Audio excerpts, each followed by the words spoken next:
London. Oh, O, diba? Hanggang London. Pero pag ganyan, kakaba rin, ano? Bakit? Kasi kailangang galingan, ang dami Oo. Ano yung kasabihan, diba? Strike while the iron. Correct. Diba? Ngayon sikat ka, lana yan Yeah. sila ngayon. Tama. Buti na lang magaling ang Diba? ating walo. Oo. Go, go, go! Congrats, ha? Marami Ingat pa. ko. At yan, uwi na daw. At yan ang mga balitang Congrats pala to DZMA. Ay!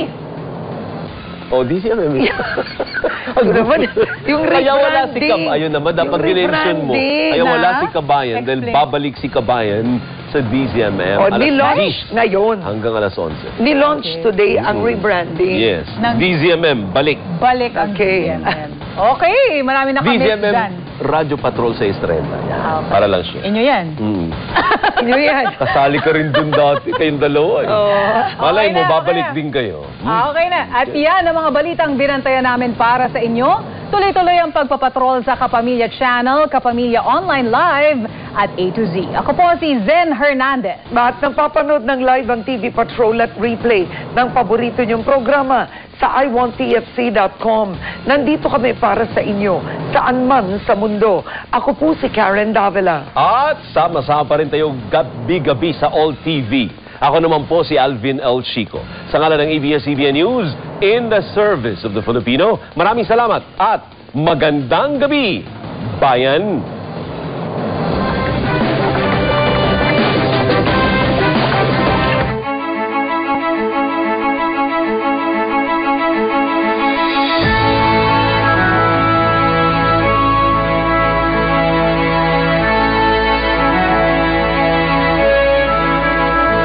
Masdan mo ang ating bayan. Anong iyong nakikita? May dapat bang malaman? Ating pag-usapan. Masdan mo ang iyong kapwa. Anong iyong nakikita? Luha ba o ligaya? Ang nasa kanilang mga mata. May nakikinig sa'yo, kapamilya. Nagmamalasakit sa tweet-tweet na DZMM, Radyo Patrol sa Islenta, nagbabalita, naglilingkod saan man sa buong mundo.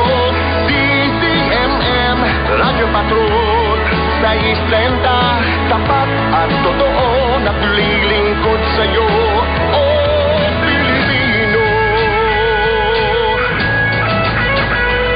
Matulong ng mithiin, sigaw ng inyong damdamin, dinig ng pag-asa, pag-ibig at pagkakaisa. Malayang nagbabalita at naglilingkod, iba't ibang tinig natin ang dinadala ng hangin. May karamay ka sa iyong pagsisikap, kasabay mo sa iyong harap. Inyong tulay, inyong kabay, kapit araw, kapit kamay, saan man. DZMM, Radyo Patrol sa Islenta, nagbabalita, naglilingkod saan man sa buong mundo. DZMM, Radyo Patrol sa Islenta, tapat at totoo, naglilingkod sa'yo, oh Pilipino.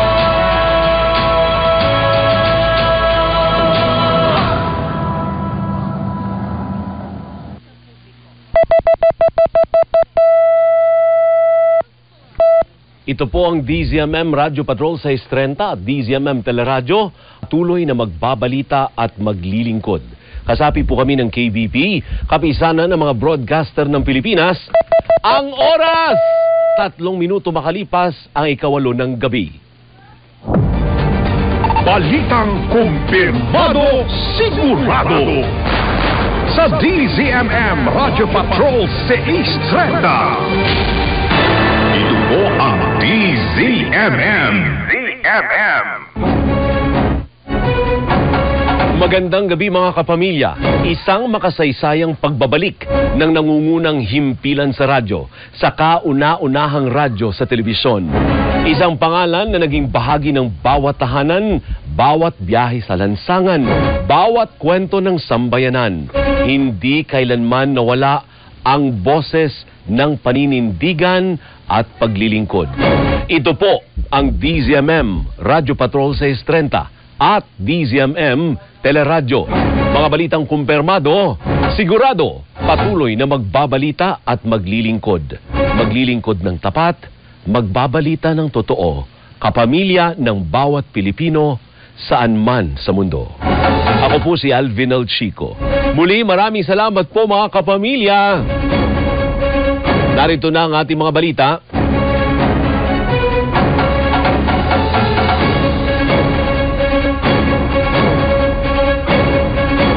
Nakabalik na ng Pilipinas si dating Negros Oriental Representative Arnolfo Teves Jr. Matatandang pasado 1:00 ng hapon kanina nang isinakay si Teves sa military plane ng Philippine Air Force. Kasunod ito ng utos ng gobyerno ng Timor-Leste na pagpapadeport kay Teves matapos muling maaresto sa kanyang tinitirhan sa Dili noong Martes, Marso 2024. Unang naaresto si Teves habang naglalaro ng golf sa Timor-Leste. Si Teves po ay naharap sa kasong multiple murder dito sa Pilipinas kaugnay ng pagpatay kay Negros Oriental Governor Roel Degamo at 9 na iba pang biktima ng massacre. Nadagdagan pa ang mga questionabling pangalang tumanggap ng confidential funds mula sa Office of the Vice President. Ayon kay House Majority Leader Paulo Ortega, ilan sa lumutang na bagong benepisyaryo ay may mga apelyidong kagaya ng mga senador katulad ni Revilla, Lapid, Ontiveros, Estrada at Escudero. Isiniwalat din ni Ortega na ilang pangalan na tila hango sa pangalan ng kilalang bake shop. Sinasabing walang record sa Philippine Statistics Authority ang mga nadagdag na questionabling pangalan. Una nang natuklasang walang record ang halos 2,000 pangalang tumanggap ng confidential funds mula sa OVP at Department of Education, kabilang ang pangalang Jay Camote, Miggy Mango, Mary Grace Piatos at Xiaomi 8, nakaparehas ng pangalan ng mga pagkain at cellphone. Ipinasa ng Bureau of Customs sa Department of Migrant Workers ipinasa ng Bureau of Customs sa Department of Migrant Workers ang mahigit 2,900 abandonadong balikbayan boxes na iniwan ng mga bogus na freight forwarders sa Port of Davao. Tiniyak ng BOC na makararating na sa mga pamilya ng overseas Filipino workers ang mga kahong puno ng pagmamahal at sakripisyo. Ayon sa Customs, ang mga kahong ito ay simbolo ng pag-asa at pagmamalasakit ng mga OFW. Ang mga kahon ay diniklara ng forfeited at opisyal na naipasa o naipasa sa DMW sa pamagitan ng isang deed of donation alinsunod sa pahintulot ng Department of Finance. Tiniyak naman ng DMW na maipapamahagi ang mga kahon sa mga tamang benepisyaryo sa lalong madaling panahon sa tulong ng isang logistics partner.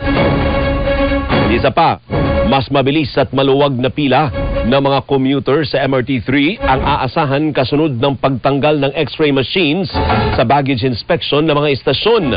Ayon sa DOTR, mula sa halos 2 oras na paghihintay sa pila ng tren, aabutin na lang nila ito ng 5 hanggang 10 minuto kahit na rush hour. Tiniyak naman ng kagawaran na sapat ang seguridad sa mga istasyon.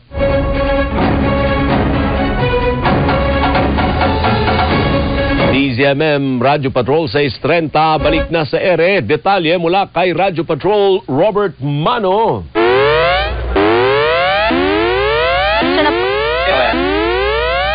Go Robert!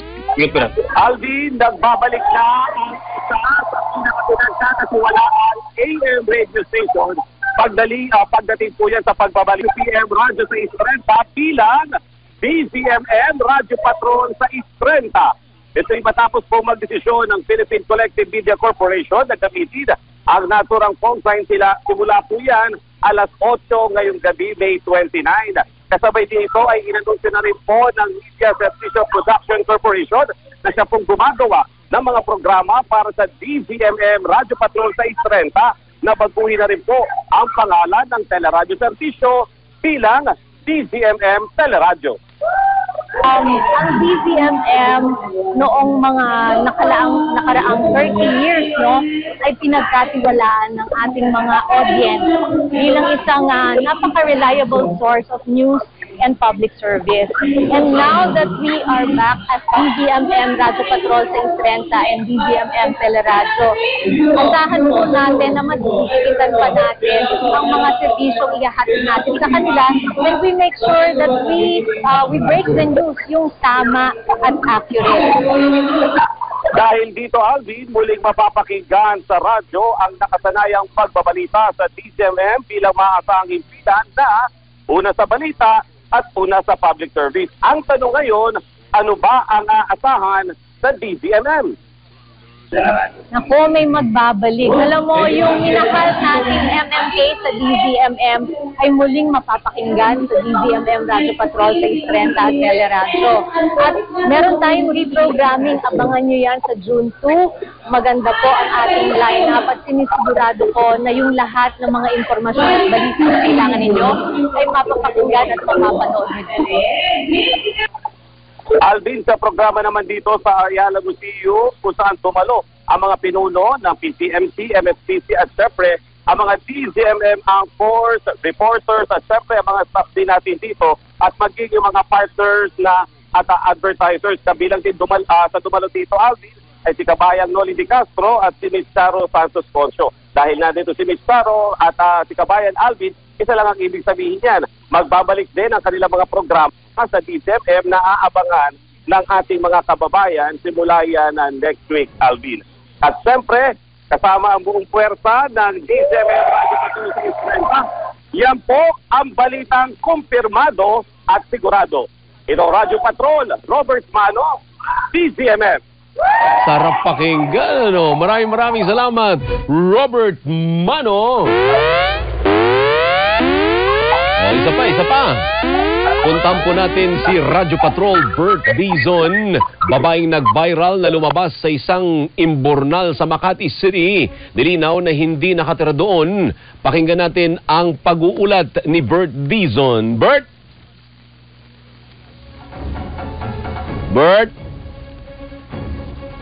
Nako? Bert Dizon? Alvin? Ayun. Alvin, nilinaw ni Rose ang babaeng nag-viral sa social media matapos makuna na lumalabas sa isang drainage sa Makati City na hindi siya roon nakatira. Nagkataon lamang na nakunan siya ng litrato na palabas roon dahil kinukuha nito ang isang cutter blade na nahulog sa imburnal na kanyang ginagamit sa pangangalakal. Pinipilit ko po siyang kunin eh. Ngayon, tumingin ako sa bawat paligid ko at bawat mga kung meron po ba sasakyan o may mga tao po ba, bumaba po ako doon. Pinilit ko sarili ko, ipasok yung sarili ko doon para makuha ko yung cutter blade.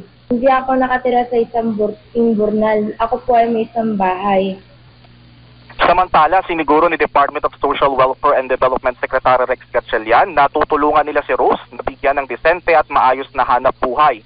Magbibigay ang ahensya ng 80,000 pesos na livelihood assistance kay Rose para makapagbukas ito ng sari-sari store sa kanilang lugar. Tutulungan naman ng DSWD ang partner ni Rose na maghanap buhay sa pamamagitan ng pagbibigay rito ng welding machine dahil marunong umano itong mag-welding. Dagdag pa ng Secretary Gatchalian na gagawing kaagapay ng DSWD si Rose para makumbinsi ang iba pang mga naninirahan sa lansangan na sumama sa DSWD at makipagtulungan upang maalis ang mga ito sa lansangan at mabigyan ng desenteng pamumuhay. Ngayon na-meet namin si Rose, more than willing siya na kumbinsihin yung mga kasama niya na may ganitong support ang ating gobyerno sa instruction ng ating Pangulo. So blessing sa amin na meron na kami ngayong tawagan namin na honorary social worker na tutulong sa amin kumbinsihin yung mga ibang nasa same na situation na walang masama sa hangarin ng gobyerno kundi gusto lang namin sila tulungan. At yan ang mga balitang kumpirmado, sigurado. Ito ang Radyo Patrol Bert Dizon, DZMM. Isa pa! Mula kay Radyo Patrol, Kelly Cordero, may ₱9 milyong na halaga ng smuggled na asukal mula sa Thailand at Vietnam sa Port of Manila na sabat ng Department of Agriculture at Bureau of Customs. Ibigay mo ang detalye, Radyo Patrol, Kelly Cordero. Eli! Alvin, ng Department of Agriculture kasama ng Bureau of Customs at Sugar Regulatory Administration ang mahigit 9 million pesos na halaga ng smuggled na asukal mula Thailand at Vietnam sa Port of Manila. Ayon sa Department of Agriculture, 4 na container van na puno ng nasa 2,000 sako ng refined sugar ang ininspeksyon nila. Galing Thailand ang nasa 1,000 bag ng asukal na nagkakahalaga ng 5.4 million pesos. Habang mula Vietnam naman, ang 1,040 bags ng sweetener mix na nagkakahalagang 4.5 million pesos. Ayon sa SRA, lehitimo, registered at licensed naman ng sugar importer. Ang problema lang ay walang authorized importation ngayon at wala ring import clearance ang mga ito. Bukod pa rito, misdeclared din ang white sweet powder bilang glucose na may mas mababang taripa. We're very strict on this kasi po, pag binenta po ito sa retail market, yung natatamaan po yung local farmer. With sugar po, 1 taon yun. 1 taon from tanim to harvest. So 1 taon na paghihirap, tapos babagsak po yung presyo nila dahil may unauthorized importations. Ayon kay SRA Admin Pablo Azcona, planong i-donate ang mga nasamsam na asukal sa Department of Agriculture para ipamigay sa mamamayan sa pamamagitan ng Kadiwa Store. At yan ang balitang kumpirmado, sigurado. Ito ang Radyo Patrol, Kelly Cordero, DZMM. Basta may nangyari, nakareport agad sa DZMM Radyo Patrol sa East 30. Hindi ba nakakamiss po yung pakinggan? Lalo na yung, tinan niyo po, yun ayan ang hudyat na may papasok na po na Radyo Patrol reporters. Naku, nakakamiss si Kane Chowa, ang PR po ng ABS-CBN. Sabi niya, ang saya. Ganon din si Attorney Pamitan, nakamonitor po sa atin, Attorney Joseph. Maraming salamat po ha. Pero hindi pa po tayo tapos dahil 1 oras kung papalitan si Johnson Manabat for tonight dahil launching na po ng DZMM Radyo Patrol sa 6:30.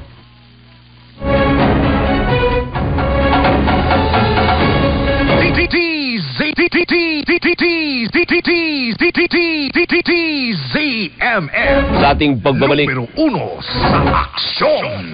Sa ating pagbabalik, DA Secretary Francisco Tiu Laurel, interviewin po natin sa pagbabalik ng programa at ng ating himpilang DZMM Radyo Patrol sa 6:30. Wait lang.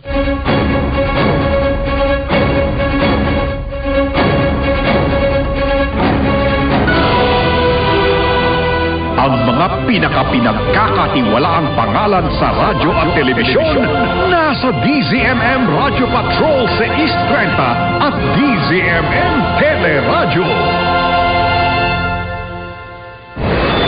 DZMM Radyo Patrol sa East 30 at DZMM Teleradyo. Patuloy na magbabalita, patuloy na maglilingkod. Ang nangungunang himpilan ng radyo sa kauna-unahang radyo sa telebisyon, DZMM Radyo Patrol sa East 30 at DZMM Teleradyo. Balitang kumpirmado, Tatak Radyo Patrol. Serbisyong sigurado, Tatak DZMM. Balitang kumpirmado, sigurado. Sa DZMM Radyo Patrol sa East 30. Ang mga pinagkakatiwalaang pangalan sa radyo at telebisyon nasa DZMM Radyo Patrol sa East 30 at DZMM Teleradyo. DZMM Radyo Patrol sa East 30 at DZMM Teleradyo. Patuloy na magbabalita, patuloy na maglilingkod. Ang nangungunang himpilan ng radyo sa kauna-unahang radyo sa telebisyon, DZMM Radyo Patrol sa East 30 at DZMM Teleradyo.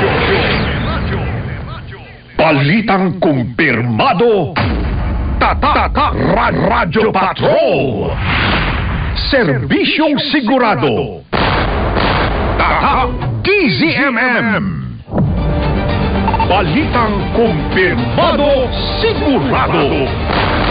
Sa DZMM Radyo Patrol sa East 30. Basta AM, basta AM, basta AM, basta AM, basta AM. DZMM. Numero 1 sa aksyon.